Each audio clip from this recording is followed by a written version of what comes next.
Hello and thank you for joining us on the Tuesday edition of Journalist Hangout. I'm Ayodele Ozubaku. Today on the program, APC Peace Panel pushes for shifting of February 27 National Convention 6 more time to resolve disputes as aggrieved Ekiti governorship aspirants await appeal panel verdicts. And later on the show, Senate read Riot Act to ministries, departments and agencies over secret and lopsided recruitments. I'll be hanging out with Babajide Kolade Otitoju and Gani Kairi Balogun. So if you're ready, let the hangout start now.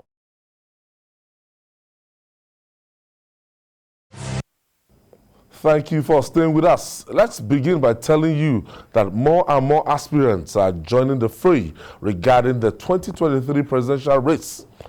The latest entrants are Sokoto State Governor Aminu Tambuwal and the senator representing Imo West, that's Wele Rochas Okorocha, who have both declared their interests to contest the presidential election. While Senator Okorocha of the All Progressive Congress, APC, declared his intention in Abuja, Governor Tambuwal of the People's Democratic Party, PDP, said he's responding to calls by stakeholders and party members to run. There's always this, my people, I'm under pressure to run. What Juto Kalu said is that my people are just pressurizing me to run. It's always a cliche they use over and over again that I can't just stand it. Despite some that can't even win 1/4 of their states, their people are still pressurizing them to run as the president of the Federal Republic of Nigeria. But it is good that Owele Rochas Okorocha has thrown his hat in this ring. It changed people have been calling that, look, we need people from the southeast to come into contest. He's not left maybe his own people will first of all follow him before they get the handshake across the Niger. Yes, and frankly, in terms of his contributions, in terms of his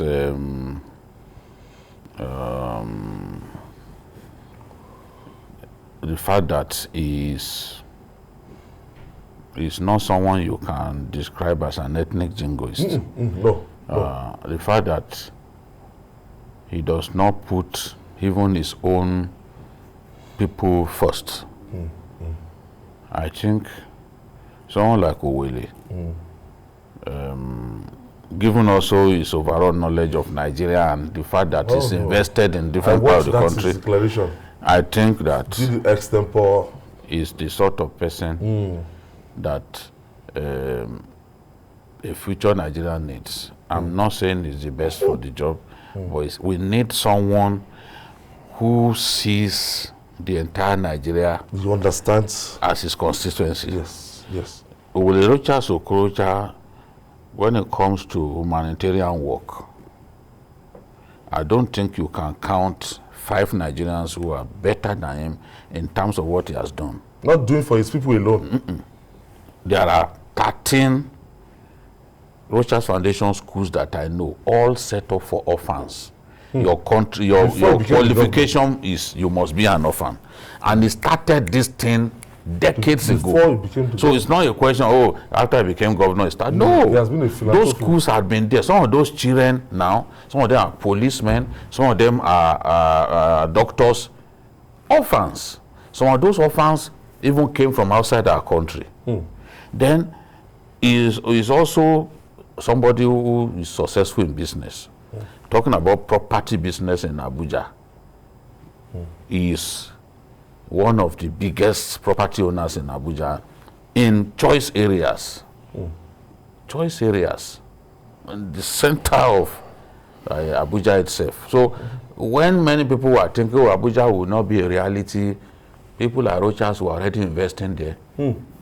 When some people say, Abuja will not be a reality, today is an advantage to him and a lot of his people.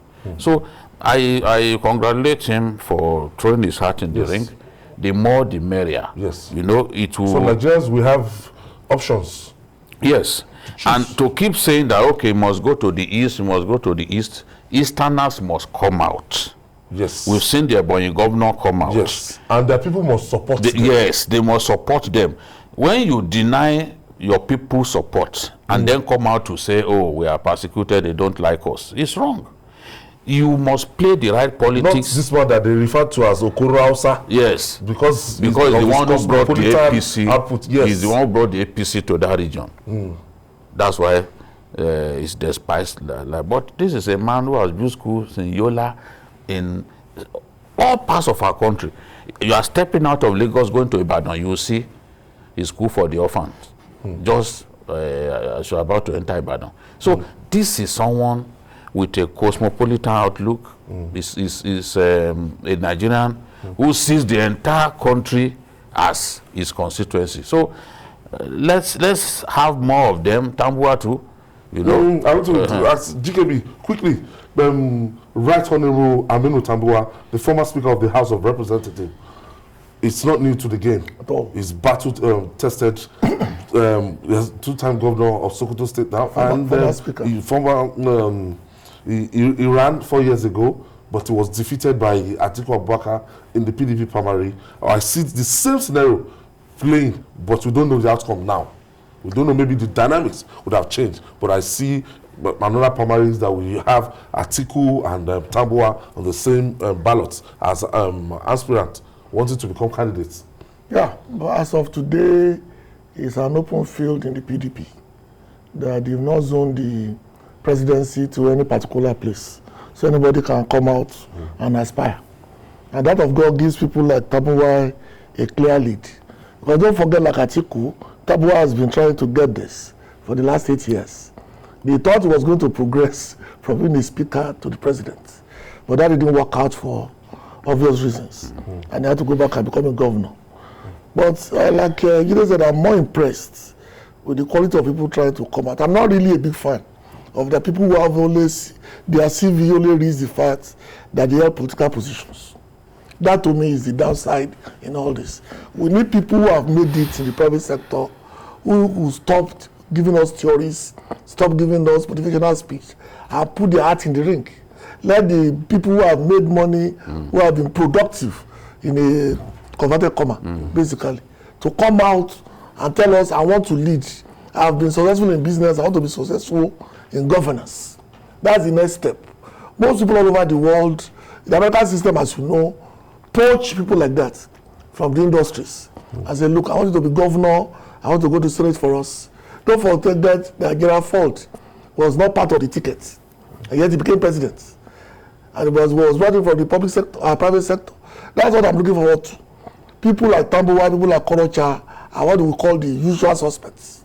People that we know we try to contest anyway. But what I thought we were looking forward to this year, before the end of the year, is for the captains of industry who keep telling us motivational speeches and thanking God for their successes when we all know the source of their wealth is the next big thing. That to me is what I'm looking forward to. Quickly, I think we are going to be very big on this presidential aspirants. So you don't need to attack any presidential aspirants. Bring your own, canvass your support, let your own, rally people around your own aspirant, and let's see how far you go with it. That's the sensible thing to do. Abusing people because you think you are the only person who has conviction. It's the silly thing that we see on social media. Seriously. A person, you know, demonstrating so much ignorance would think that he's the only one who has conviction. They are not interested in a healthy debate. All they want to do is just simply abuse people. Even within the APC, we are already seeing people, some of them who call themselves Buharis, abusing fellow aspirants or supposed aspirants, abusing people, calling people names. It has not even reached that stage. At all.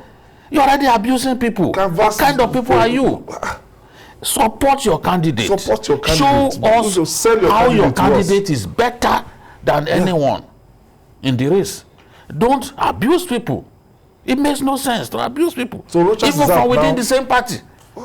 I mean, it's just a sick thing to do. Within your own party, you are calling people names. Division. No, it's just wrong.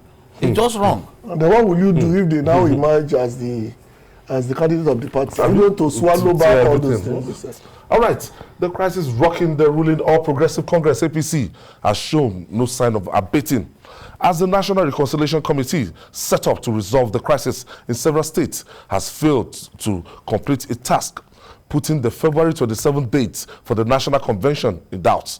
The committee, led by Senator Abdullah Adamu, is demanding one more week to attend to pending petitions submitted by aggrieved members. Meanwhile, 7 APC governorship aspirants are awaiting the verdict of the appeal committee on the Ekiti governorship primary contest. So let's start from the National Convention, Jide. From day one, I don't know the magic that this February, I'm so not so optimistic about these dates, but then to fulfill all righteousness, you know the kind of crisis and the number of states that are engulfed in intra-party crisis within the All Progressive Congress. And to solve it, today is the 1st of February. So that means we have 26 more days to the convention. So how viable, how possible would this be so that this party will head towards implosion? You see, there are different ways by which people are looking at this whole thing. Many of them in the convention committee do not want convention to take place without outstanding issues resolved. They don't want, the last thing that Mai Mala Buni wants to do is, after making the party stronger by bringing in heavyweights, from different states, including states where the APC had not always done well, to then go into the convention with all of the crises still very much at play. So that was the essence of setting up that committee. I would have expected that National Reconciliation Committee would have been set up a long time ago. But his own agenda was simply, let me make this party strong by bringing in all these heavyweights. Once we have these heavyweights, incumbent governors, it will be difficult for us to be defeated in those states. That is the way it's been going about this whole business.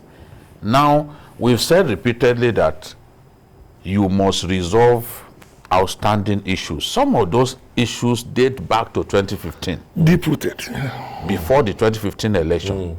There's crisis in almost all the states that APC is in control of. But in some states, it's a messy one. Thereby putting the strength of the party and capacity of the party to win future elections in jeopardy. So he has now... Some situations as hopeless as people are moving into PDP in droves. Yes. I can tell you, like River State. Yes. It's looking like it's impossible. No, if the party retains the kind of conduct that it demonstrated before the 2019 election, where you apparently will be seen to be supporting a particular faction, and you are not making concrete steps, taking concrete steps to resolve the outstanding issues, then it means nothing has changed. It means the same scenario that played out that time and led the party to lose the election may happen again. So, but what Mai Mala Buni and his minders want is for those issues to be resolved before the convention. When the PDP says, that look, let them do their convention, let us see what will happen, it's because they know the nature of the crisis. Yes. And now, as far as he's concerned, he does not want to take the party into a convention that will then eventually nullify all of the gains hard work that he had made. Okay. I can see that is how he's thinking. People may not agree with that, but he doesn't want to be the leader that leads it into a contest that at the end of the day, the party will be worse off. Even on the convention ground, the party people can implode. The party can implode. People can walk out. You know the way it happened. So their own timetable was okay. Let them go and resolve. Let Senator Adamu go and resolve this issue, and then we'll come. They will submit a report to us. After they submit the report, we'll now go ahead and inaugurate state ESCOs in those places. Because up till now, they had congresses, but they've not inaugurated anybody. Yes. You are aware? Yes. They've not inaugurated anybody. Yes, several months after, since last year. Now, these people have merely submitted an interim report. That means the job has not finished. 47 petitions, you know, the job that they were given, that job has not finished. They need more time. As the man was saying, said the decision is for the that's Senator Adamu. The decision is for the convention committee or the caretaker committee. But the way things stand, their job had not finished. But they just rushed to submit an interim report. I'm not sure it's an interim report that Malabuni and others wanted from them. They felt that okay, a comprehensive report, so that they will know where the party stands in terms of those conflicts. What do we have on ground? Have those conflicts been sufficiently addressed or resolved, so that we can know whether we can go into the convention in a position of strength?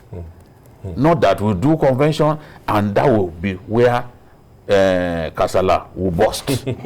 So this is the way they are thinking. It's a very tricky situation. Yes, but at the same time, people don't want to hear that you want to move convention. They've already announced to INEC that this thing is 26. So if somebody is suggesting that we should give them more time, will they now tell INEC again that look, this convention can't hold? Or they will simply keep quiet, and then a few days to the convention they will say, gentlemen, we can't do it on the 20th. So nobody knows. Look at, let's say we want to have that convention now. Look at, let's say our neighbors, Ogun State APC, Amosu, the Dapabiodun, Osun State, the incumbent governor, Rauf Aregbesola. Do you understand? And it's taking time to resolve. It's not looking as if there will be a resolution to this thing. Even APC, they are going to have their primaries on the 19th of this February. The first challenge... Governorship primaries. Yeah, the first challenge I saw was the fact that the Buni-led critical committee let all the Yorubas will call Ete. I was going after Lapalapa. That is leaving the sovereign soul and going after the ulcer on the head, because they were given 6 months and their name suggests that your job is to organize a convention. That's your primary assignment. It's when you've done that you can now dabble into areas of conflict. But understand what Mr. Buni is trying to do. He's trying to make sure that he does not have a convention that will implode on his head. But we've postponed these things for almost a year and a half. And 2 years. This is now the home stretch. And nothing has been achieved as far as reconciliation is concerned. By July. So that's where the problem is. Because if they had faced what they were selected to do by the president in the first place, reconciliation would have take care of itself very early in the administration of this party. Because but you're saying they would have gone into convention that time. They were given 6 months. Hold on. The plan was wiped clean by the president and gave this committee a carte blanche. Do this for the party, make it party all inclusive, make sure everybody belongs and all that. Fine. And they had 6 months. They could not do it in 6 months, they got another 6 months. That will not be meant they get another 6 months. And all this time, all they were doing was creating more and more roadblocks for themselves. By simply not doing what they were asked to do in the first place. That's why, like Jide said a couple of weeks ago, you cannot keep on going much further because we are running into a brick wall constitutionally. And if an election is held under this arrangement, the danger is far more than the danger of even imploding as a party. So what I think they should do is, whatever they need to do, 1 week will not kill anybody. Let them get the 1 week they require and see what they can do. I personally do not think that the thing is so deep rooted that it will be very difficult what you cannot achieve in 2 years to achieve in 1 week But then we've seen worst thing come to fruition. And I'm sure this thing will find a solution to it. Some of the party members need to put their egos aside. Some of them are already looking like people bigger than the party, you know. And if the party does not find a way to deal decisively with these elements, they are going to cause the collapse of the party. This is the truth. Some of them think that, look, it is whatever they want that they get in this party. The party must be for everyone who is a card-carrying member. Where some people think that they are bigger than everyone, and all efforts to get them to even accept other people within the party has failed. So they should now look at those people. Nobody is too big to be expelled from the party. If you are the biggest obstacle to peace within a party, you are the cancer destroying the party. What makes sense is to simply relieve you of your position in the party. Let that person go and form his own party where he can willfully misbehave. It can be the God. I have Idris is calling us from Abuja. Thank you for joining us, Idris. Thank you very much. I first of all want to thank you for the kind of contribution, the general discussion you have been holding on behalf of innocent Nigerians, because you are not just doing it for political party, but you are doing it for Nigerian people to know, to get them enlightened about the happenings. And most of your discussions are adding great values to so many people that are unaware about the games going on in the country are getting all the time. Thank you, I want to thank you for that. Thank you, for sir. instance, the party APC was the merger actually created because of President Muhammadu Buhari, because of the large follower, and we thought that could save the country, especially innocent citizens, you know, in getting them to participate in democratic governance. Unfortunately, after Buhari, the rest of the thing that we are seeing is that they are trying to hold Nigerians to hostage. They don't want to leave the party for Nigerians to be in Nigerian party the way Nigerians wanted to participate. If you see the latest decision that the party is taking, and indeed Buhari himself is taking, particularly the last one, this electoral bill that has just been taken to him, he just gotten Nigerians disappointed. What is wrong in getting Nigerians to elect? Thank you for your contribution. Before we got that call, the other face of it is the All Progressive Congress in Ekiti State. I just came back from Ekiti State, and they had the primary. The People's Democratic Party had their own last Wednesday. APC had theirs on Thursday. And as at Thursday morning, 8 out of the 7 aspirants actually came together to address the media and their supporters, saying that they didn't get a level. There wasn't a sense of if there's going to be a level playing field for that exercise.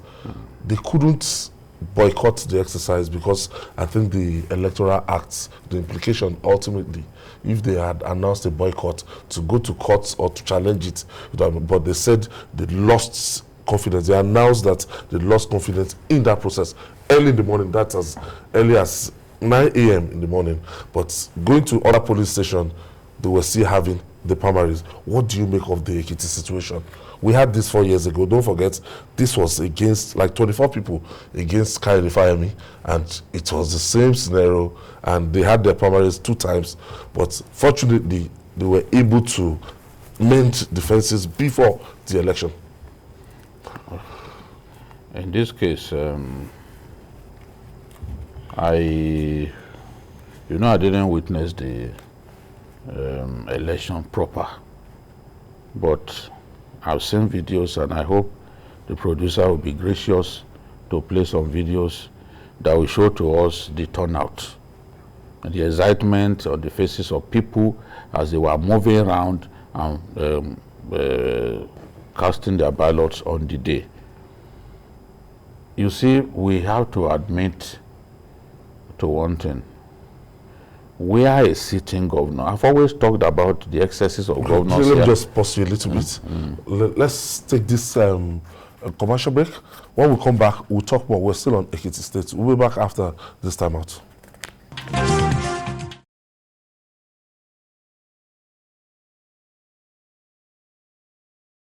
Welcome back. It's Journalist Hangout, and we are looking at the intra-party crisis within the fallouts of the governorship primaries in Ekiti State. That's last Thursday. Jide? Yes. I said I've always been against the excessive use of power by governors in our country. Governors have been made too powerful in our country.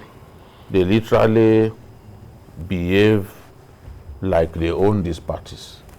And political gladiators too have learned to simply pander to the desires of governors so that their own political futures don't get jeopardized. If you look at this race, there was a reason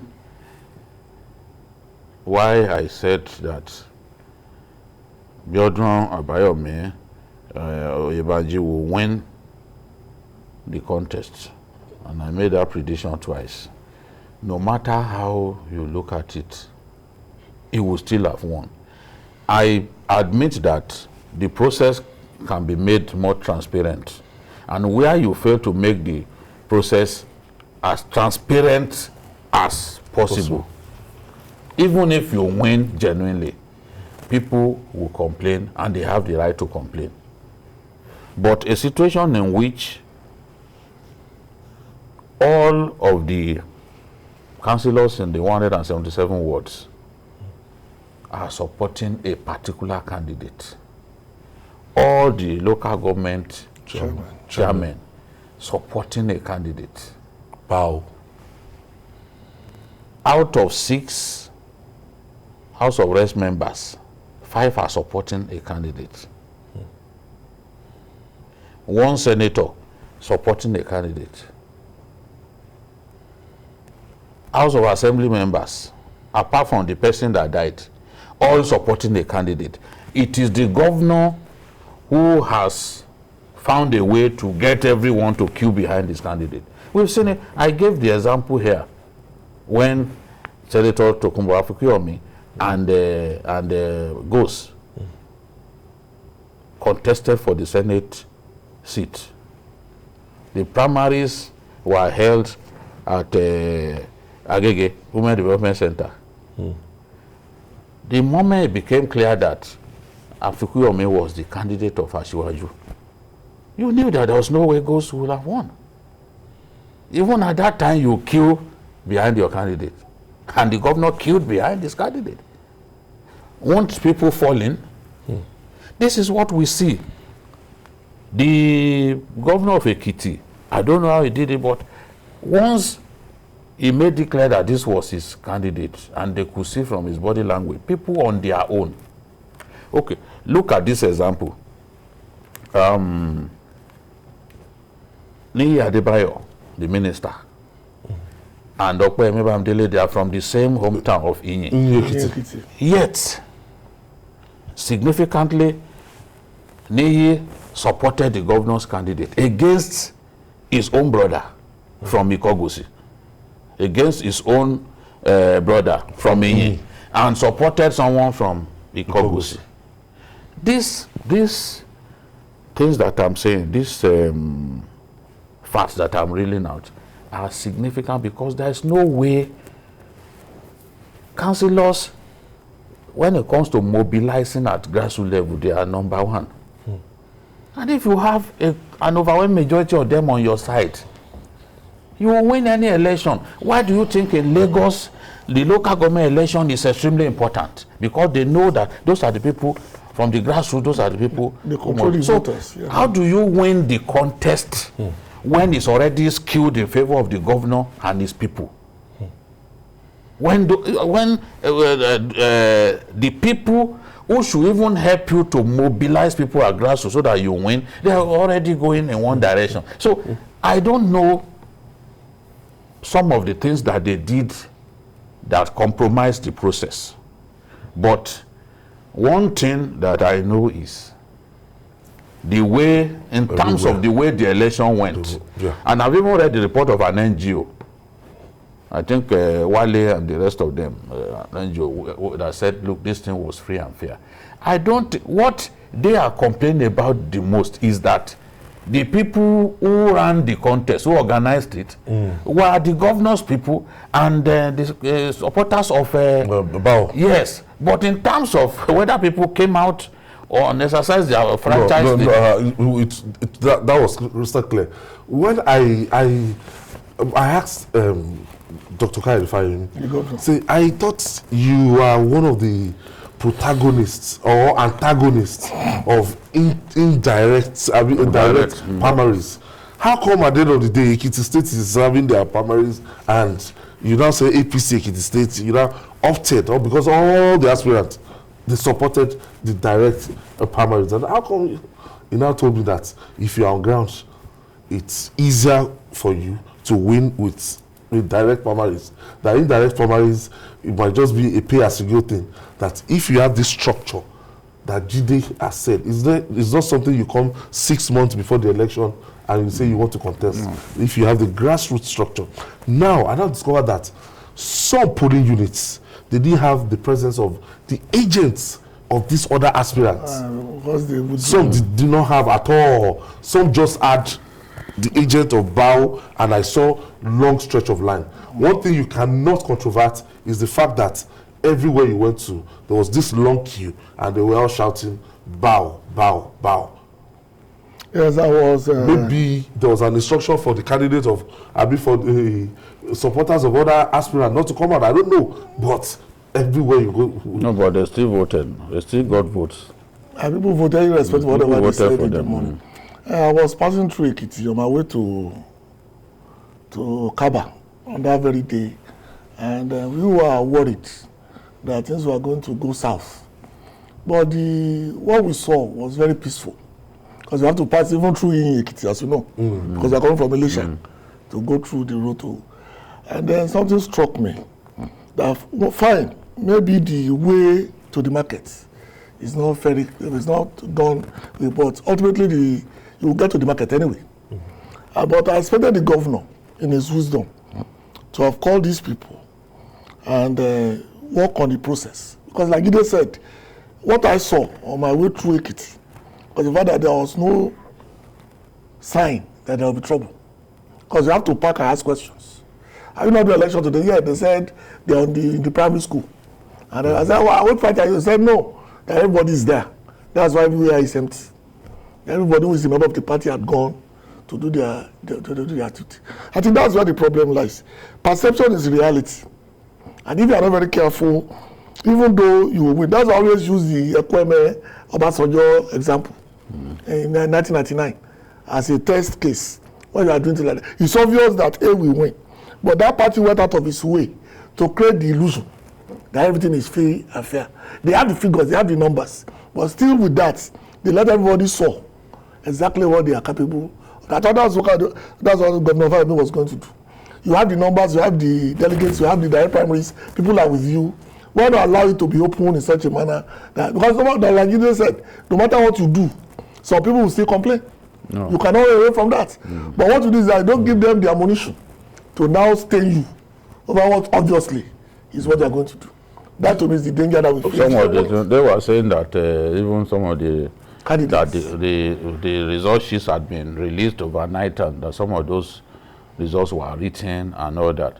I hope they can. They have an appeal committee. They even said that they have even video evidence and all that. Well, if they can present those facts, and the appeal committee finds those facts genuine, maybe a decision can be taken that will favor them. But This when was you look at earlier in that day, when they went to the police commissioner, Senator, when they went to complain, Olakunle Ojo, see, it's pointing at people who came out to endorse the candidates of the governor. Yes, and then they were the people who, yes, you know, that is the point that was trying to. But any election, because we have been covering election for some time, if you don't have the structure, there's no way you can win an election.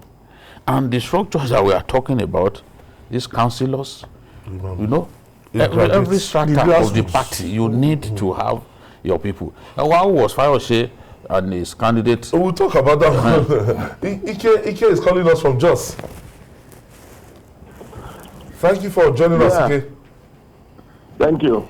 Yeah, go ahead, please. My friend, Jide. Oh, no. How are you doing? They're fine, oh.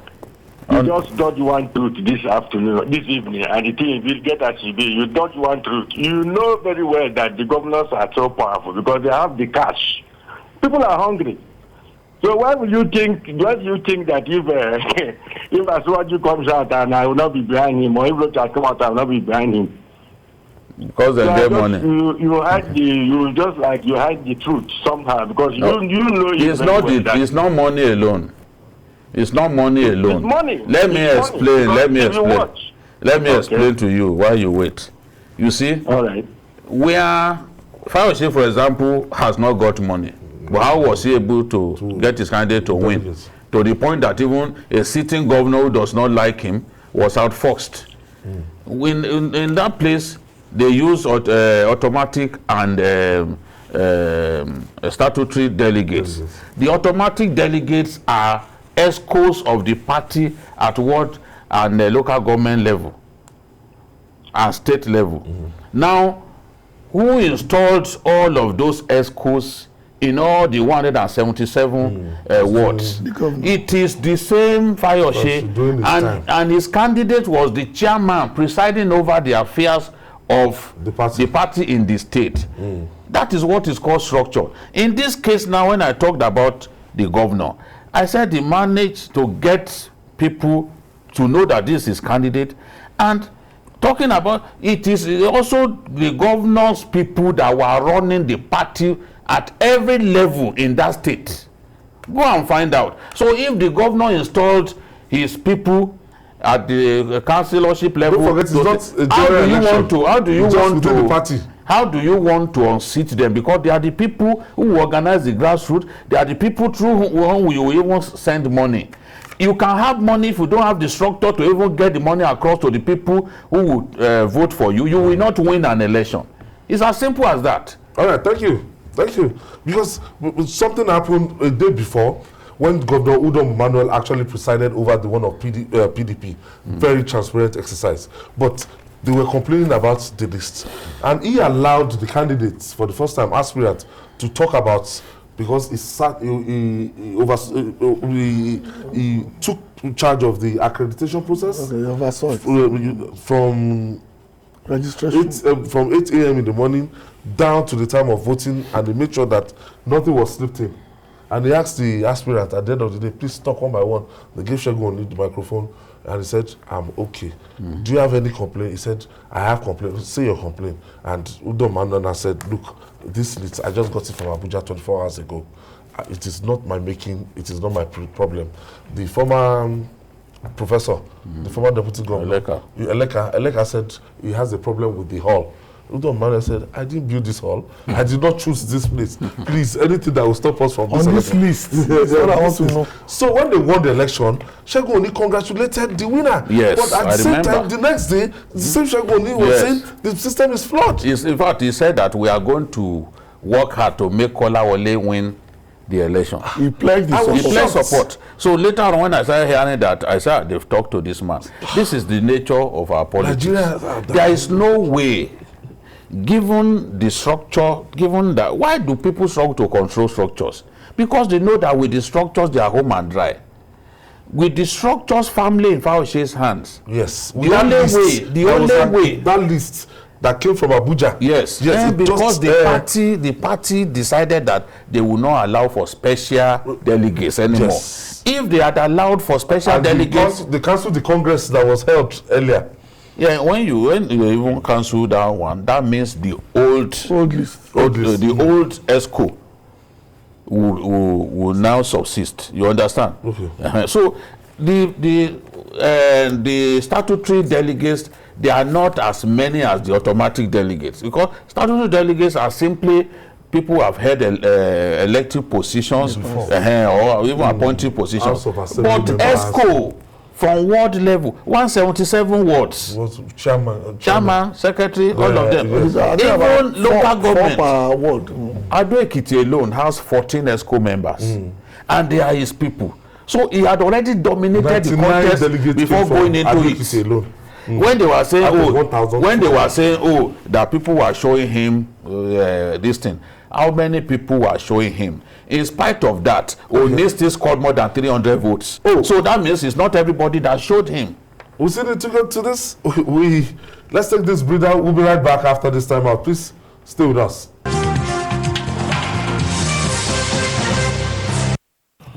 Welcome back. Reaching home stretch now. In a show of its legislative powers as a dog that should not only bark but bites, the senators read the Derived Acts to ministries, departments, and agencies, MDAs, engaging in secret and lopsided recruitment to stop or be sanctioned. The chairman of the Senate Committee on Federal Character and Intergovernment Affairs, Senator Danjuma Leah, threatened to invoke necessary legislative actions against any MDA involved in such acts, stressing that the law must be followed during recruitment and all geopolitical zones must be fairly captured. GKB, this is just like, it's to me, as I'm laughing, it's laughable to me. Yeah, because we know people pay money. Yeah, good money. People pay 2 million naira, pay 1 million naira. They get recruited into these agencies. We hear of these things, and we know that coming to federal character, coming to balancing and everything, that is not the issue here. People do backdoor employment they almost on a yearly basis. Even before Lord Lugard left Lokoja for Lagos, they've been doing it. I think we all know that what the good senator is trying to say is what we call an open secret. Everybody in the system knows that this happens. And when there's a new government or a new minister in place or a new GM, whatever titles they use now. Don't forget that there was a time under a particular president that the secretaries of that government was notorious. It's not been proven, but was notorious for bringing people from a particular part of the country into government. Led to some areas totally good against that president. So what the senator need to do right now is simply to invoke whatever he wants to invoke, telling us that they're going to do this to make it laughable. Because they've been breached, this thing has been observed in the breach for the federal part of our country. And so far, nothing seems to be working to change it. I admire our candor, but I wish the senator will not tell us. Simply invoke and let us know those who are guilty. I'm tired of telling me you will do something when you have the power to do it immediately. Especially these juicy ministries, CBN, NNPC, paramilitary, when they are doing their recruitment and everything, a lot of people say it's always an opportunity for the top dogs to get their children in. That it's never the process. That's never transparent. Yes, and frankly, if you look at the complaint is twofold. One, federal character principle is being breached. Remember that Senator Okwembamdele had earlier complained about the fact that this federal character principle was not being applied in the recruitment of people into key government agencies and parastatals and ministries. So it's a valid complaint.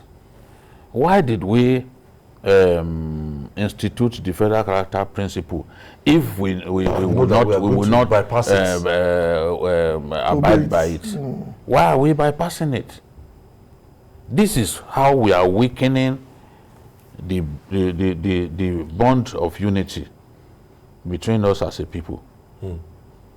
And those agencies of government that are allowing this to happen, simply employ people from their own area. You have somebody who is the head of this agency, and the first sign that you know that that person is from this area is that a lot of the fresh recruitments will come from this area.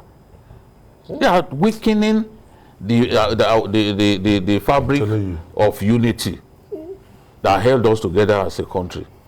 They are weakening, and it makes sense to call them to order. If we don't want the federal character principle anymore, fine. Just the same way that a lot of them do not even want zoning because they are greedy for power. So they don't even, they say no, we don't. When it's convenient, they say no, we don't want zoning.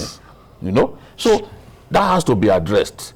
Then the other issue is vacancies available in the federal civil service, in government agencies, ministries, parastatals. You will not make it public. You will now be selling those positions to the highest bidder. And the thing is so notorious that many people have been scammed. I mean, these people doing it are so notorious. Many people have been scammed. You now see some occasionally, some agencies say, no, we are not recruiting. No, we are not recruiting because Nigerians have been scammed. They clone websites. They go to the website, they clone MT's website. Because, see, these ministers and other big people in government, they use this, they use the opportunity to bring in their own relations and people close to them. Then these senators who are also complaining, when there's vacancy somewhere, a senator will say, I have slot. No, you give me my own. Look at what caused the quarrel between them and the activist minister. What's his name? Keyamo. Because Keyamo said they wanted to hijack the whole thing totally. They were asking for slots that Keyamo fed. If you people take all of these slots, then what am I doing here? Me too, I'm a boarding politician in Delta State. I want to be relevant. So how much are you going to give me if you take all of those slots? So that was what caused the argument, and he got angry, and I was back and forth. So this is the thing.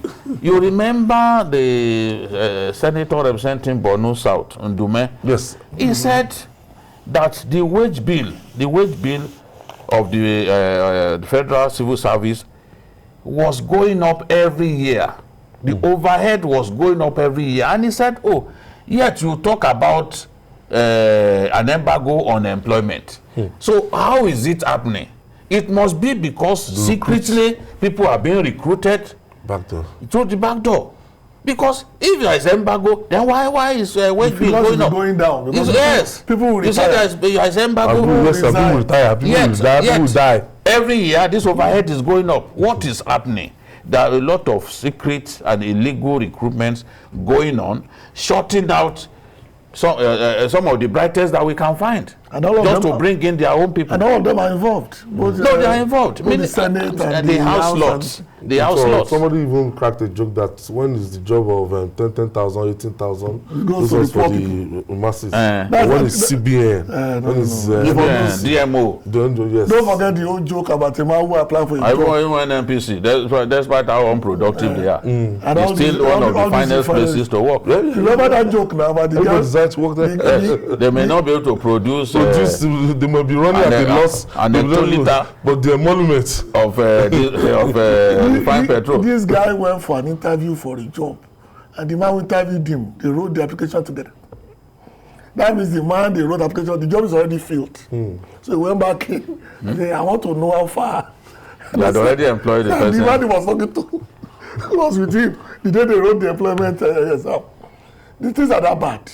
People go and write aptitude tests, cracking their brains. Meanwhile, they've already filled those slots. It just goes down to the unemployment. The unemployment. In some countries, unemployment figures are barometers. No, of assessing a government that is working. In the US, it's the main barometer. Campaign issue. Yes, they look at it. Okay, how many people out of how many people registered as people seeking jobs and all that. So once it's going down, it means the economy is doing well. It means jobs are being created. That's one way of. In Nigeria, we are approaching like 40% unemployment rate now. At the rate we are going. Yes. Not that bad. 40%. That's our entire population. Small businesses are dying every day. And that's the bedrock. To the unemployment market. That's the bedrock of the economy. And the few ones available, they don't make them public. They just quietly go and recruit. Yes, I thank you. I went to Kogi, the home state of my friend, the Bale, and I was impressed with the quality of hospitality. Yes, we are like that. We are like that. I thought you were going to abuse us. And you know I will be ready at any time. I'm talking about the hospitality, not the infrastructure. No, this was... That's the size of our program today. Join us tomorrow for another episode of the program. And don't forget to join us every Sunday for Journalist Hangout on Sunday from 1:30 to 3:30 p.m. on YouTube, youtube.com/TVC News Nigeria. I'm Ayodele Uzubakun. God bless Nigeria.